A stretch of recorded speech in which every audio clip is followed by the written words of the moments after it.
เฮือนน้องอีกจากนี้ไปก็ประมาณ300 เมตรไปกลับก็600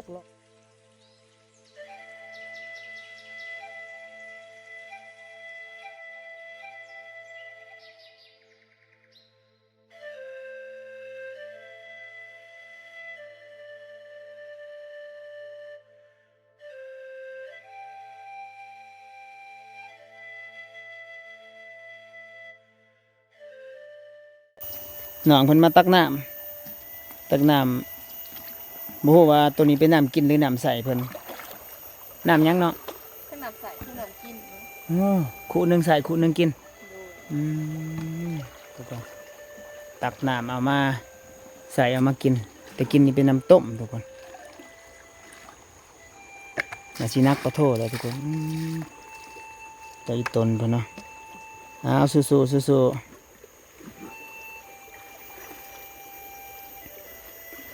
เบื้องละ10 โลมาจากเบื้องละ10 โลคนมันเบื้องละ10 โล20 โล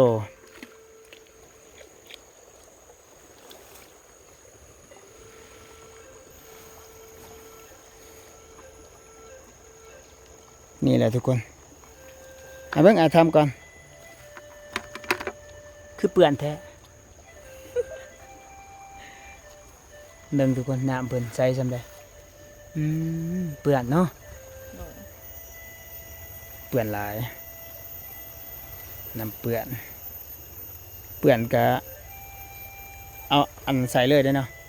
โดยแม่นไปเฮือนน้องอีกจากนี้ไปก็ประมาณ300 เมตรไปกลับก็600อุ้ยเกือบฮอดกิโลหนึ่งนั่งก่อนทำก่อนเวลาแม่นบอกเขาว่าเวลาเฮาแบกน้ำนี่ถ้าเฮาแบกบ่ดีนี่ฮอดเฮือนเฮียเบิดแม่นบ่แม่นเนาะฮะแม่นเนาะน้องก็เคยบ่เฮ็ดแบบว่ามันเฮียเนี่ยนะเคยเนาะเคยอืม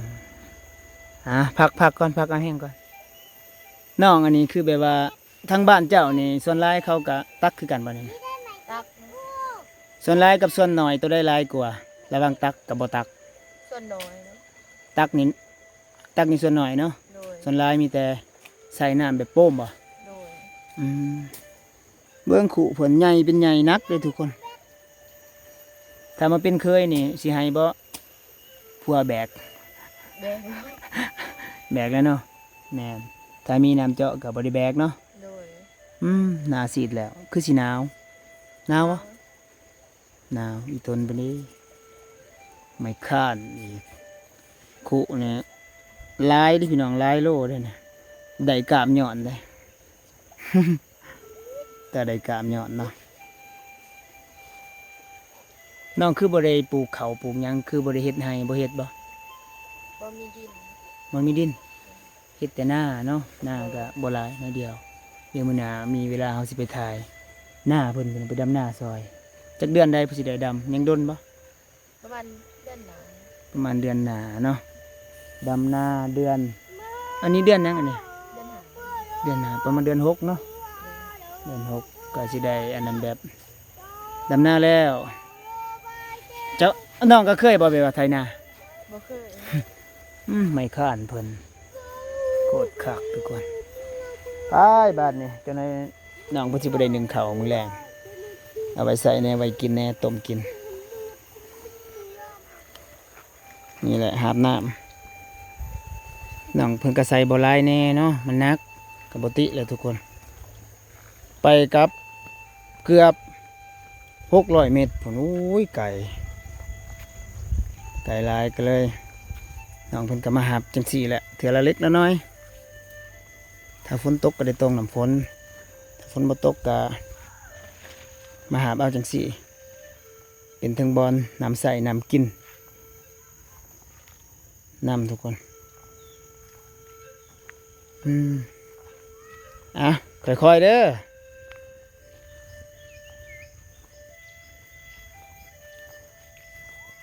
เพื่อสิหอดเฮือนเพิ่นนี่แหละคือน้องคุณว่าถ้ามันเป็นลูกเคยก็หามน้ำให้ได้ก็เด้อเพิ่นว่าอาบมือเดียว2 มืออีก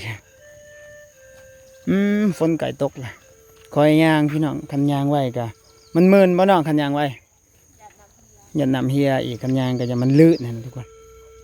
คอยย่าง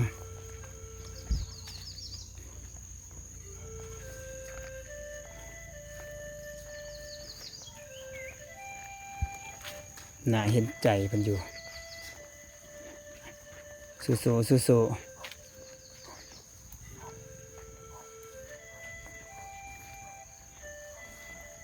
เนาะปีหน้ามาก่อนอันนี้นี่บ่ต้นกาแฟอันนี้อันนี้แบบอันนี้แบบนี้บ่ต้นกาแฟตัวจะปลูกอ่ะ โดย อ๋อแบบนี้แหละต้นกาแฟที่น้องเพิ่นปลูกอันนี้คืออันกาแฟหยังตัวนี้ พี่กติโม กาแฟกาติมอร์อ๋อจะปลูกแบบนี้บ่ลายบ่เนาะ มะนาว บ่ลายปานใดไปคอยยังยันน้ำมันเหี่ยนะทุกคน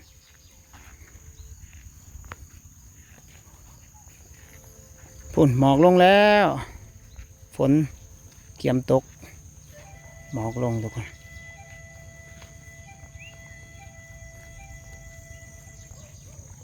ค่อ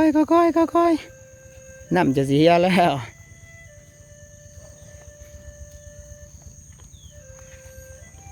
สุดยอดวิถีสาวลาวพี่น้องลุงเพิ่นไปตักน้ำเพื่อมาใส่แล้วก็มากินเนาะนี่ครอบครัวเพิ่นเพราะว่าเพิ่นบ่มีน้ำโป่มอะนะน้ำโป่มบ่มีก็เลยมาใส่แบบนี้ค่อยๆน้ำจะเสียอย่าน้ำเหี่ยนะทุกคน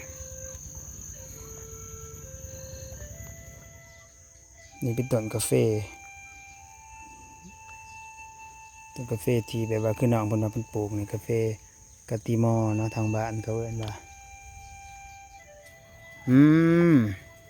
หอดแล้วน้ำยังเหลือน้อยเดียวน้ำเหลือน้อยเดียว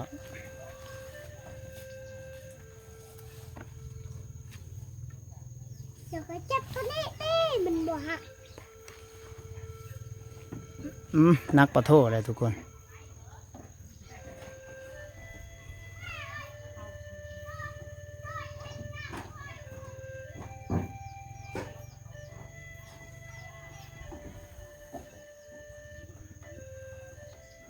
ค่อยๆเด้อท่านใดเพิ่นก็สั่นแห้ง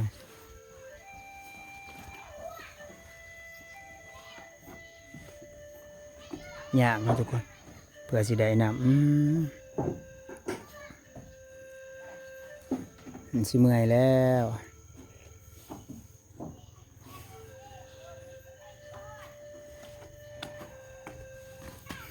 เป็นอะไร เหนื่อยเนาะ ฮะความรู้สึกเมื่อย เพิ่นขึ้นเกือบสิบ่ได้ก็เลยแบกอันนี้เอาเฮียไปครึ่งหนึ่งเนาะตัวใดกับตัวเฮียตัวใดหลายกว่า ตูเฮียร้ายกว่า เฮียหลายกว่าใดน้อยหนึ่งเนาะ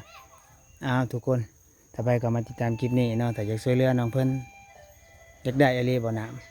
ยากเนาะ ำจังสบายเนาะ โดย น้องจังบ่ได้เมื่อยบ่ได้ขึ้นลงเบิ่งเฮือนเพิ่นฝนก็บ่ตกถ้าฝนตกนี่สิมาถ่ายให้ FC เบิ่งบ่ฮู้ว่าคือสินอนคือสิเปียกหมดเลยเนาะฝนทางผมเป็นครัวเนาะมันหัวมันสอดเนี่ยทุกคนก็ฝากให้กำลังใจเบาเล่แล้วก็น้องเพิ่นนำเด้อเนาะก็คอมเมนต์เข้ามาทุกคนมื้อนี้เพิ่นก็ไปตักน้ำพุ่นละอยู่ห้วยมองเพิ่นอาบก็ขอติดตามรับชมเนาะถ้าเจ้าน้ำให้เพิ่นก็ดีใจเนาะแล้วคลิปนี้สบายดีพี่นะ สวัสดี บ๊ายบาย